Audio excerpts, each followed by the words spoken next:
I honestly cannot believe a place like this exists. Last time on Casey. Casey, filled with dread, anticipates the arrival of Ethan Crawford, her nemesis, for a forced computer science project at her house. She frantically tidies her room, haunted by his presence. Downstairs, Ethan charms her parents, Eleanor and Will, with a polite facade that makes Casey seethe. Once in her room, Ethan drops the act, his mocking smirk returning as he teases her about her pig pen and their project, reveling in her barely concealed annoyance. Chapter 14. Casey. Oh my God! That absolute bastard had your parents eating right out of his perfectly manicured hand. I couldn't help but huff, my own frustration a slow burn beneath the surface. My fingers idly traced the silky, yet impossibly tiny fabrics. At least he behaved himself. Today was supposed to be a sanctuary, a sacred girls' day out, a quest for the perfect party dress. My patience was wearing thin.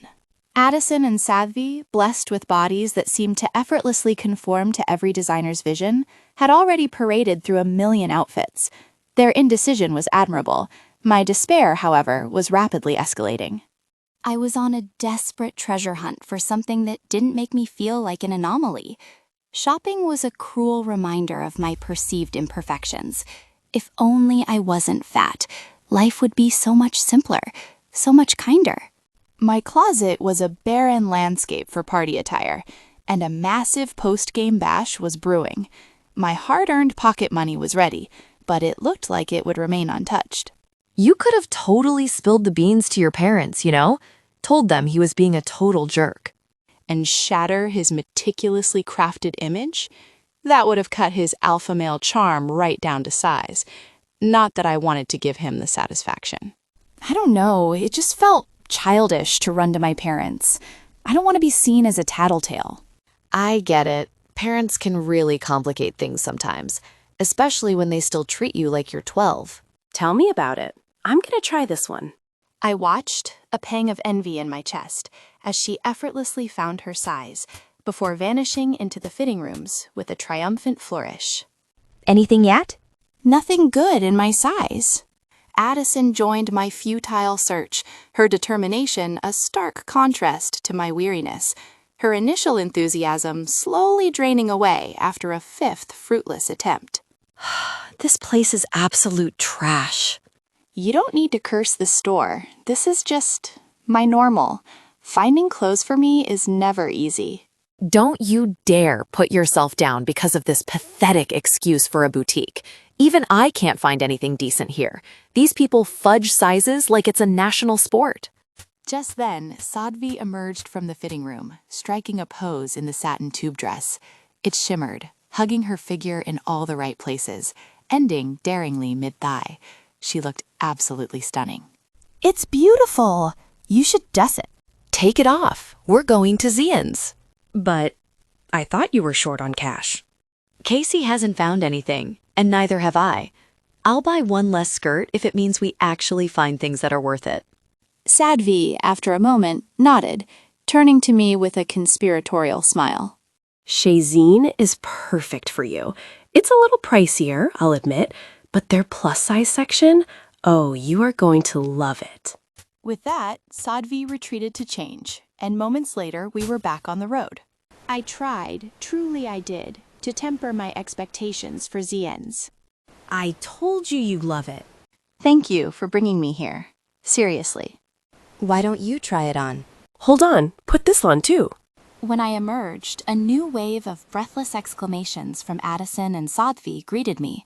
The black halter, with its intricate woven designs around the neck and a single elegant strap, was tucked into the red skater skirt. It skimmed a few centimeters above my knee. My arms and legs still felt a little chunky, a word I often mentally berated myself for using. But the overall fit? It was undeniably good. I loved it. You absolutely have to get it. You don't need to tell me twice. We explored the store until 7 p.m., a flurry of triumphant purchases.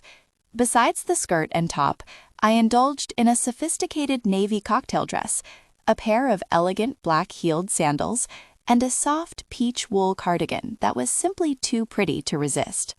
Addison, despite her earlier protests about money, found a pair of trendy denim shorts and a sparkly blue crop top, though her online shopping spree last month curtailed further acquisitions.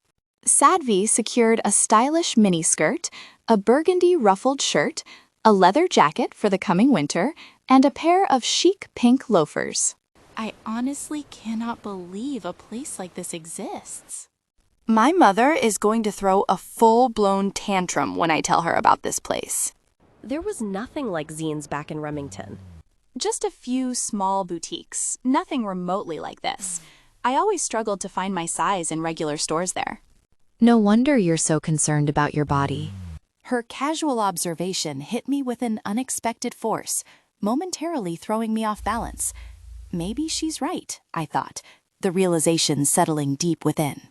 This morning, just before leaving for school, Dad, Will Harris, had handed me an envelope. Inside, a letter confirming I'd passed my learner's permit test. It wasn't the full deal, of course, just a permit, a stepping stone, but combined with the pure bliss of Sunday's successful shopping adventure with Addison and Sadvi, this week was shaping up to be great. A month, and I'd be a fully legal, fully independent driver. Yeah, a month away from ultimate freedom. But that was yesterday. Today felt different. I felt good, unburdened even. A small, joyful bounce returned to my steps as I walked to my locker after class, the lingering euphoria of my shopping spree still humming through me. Bang! The sound was a sudden, violent assault, rattling the metal locker and sending a jolt through my arm as I slammed my hand against the inner wall. My breath hitched in my throat, a shockwave rippling through my body.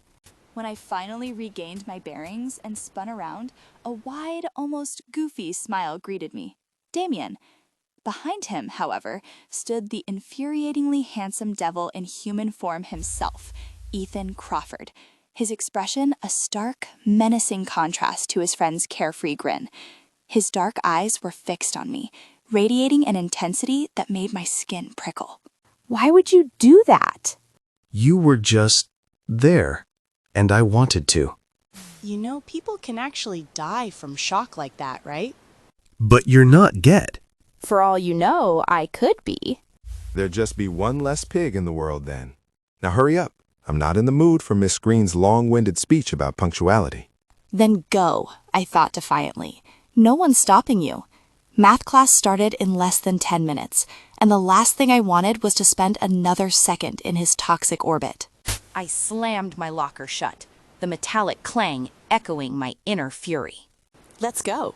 My joyful, buoyant steps of earlier had transformed into a heavy, resentful stomp. This absolute asshole had single-handedly torpedoed my perfectly good mood.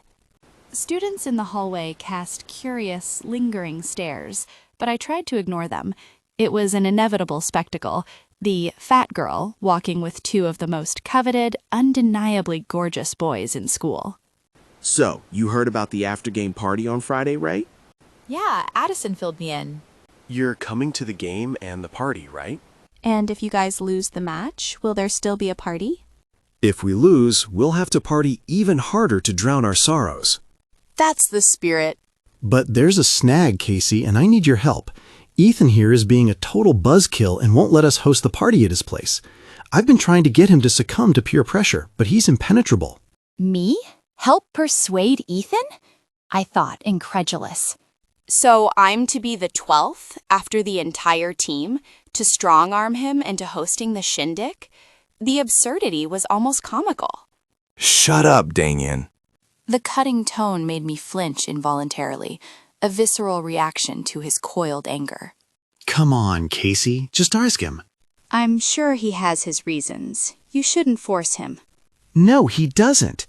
His mother, Eleanor, will be at the hospital for her checkup, and his father, Will, leaves Friday morning for 2 days. He'll have the whole house to himself. And Mr. and Mrs. Crawford are completely fine with parties, as long as they're not home. I get it. They need peace and quiet after their long work hours. Oh, Casey, I wish you'd been there for Ethan's parties last year. One was after we won the championship, and the other was on New Year's Eve. His house has a swimming pool, a game room, even a mini basketball court.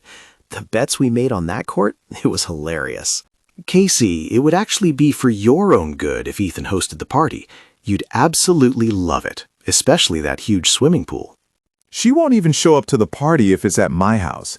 Seth has no problem doing this at home. Let him host it. He was right, infuriatingly so.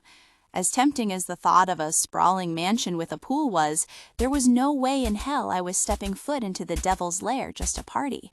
The mere idea made my stomach clench. I'm sure if you ask Casey nicely, she'll come. There's no need to disappoint all of us because you're so desperate for her to attend. Shut your mouth, Davian. Promise him you'll come to the party if it's at his house. What? I swear you won't regret it. I shifted my weight, a hot blush creeping up my neck and across my face. In that moment, I genuinely hated Damien for putting me in such an impossible, humiliating position. What are you doing? No, my internal alarm bells screamed. I just have a hunch that you don't want Casey to miss the party. That's why you're keeping the doors of your heavenly house closed to us. I dared a glance at Ethan. His eyes were already on me, and a slow, predatory smirk stretched across his lips, a clear warning of impending trouble. Your impression is completely wrong. But now that I think about it, I wouldn't want to deprive a newcomer of the pleasure of my hospitality. It would be a genuine shame. So if Koshonu promises to come, it will be a post-game party at my house. Of course she promises. Right, Casey? I turned to Ethan, who had raised an eyebrow, silently daring me. The tables had turned. The peer pressure that had been directed at him was now squarely on me, and I found myself collapsing under its weight. Yeah, I promise. Yes! We have to go to class. His victory was complete, and my dread absolute.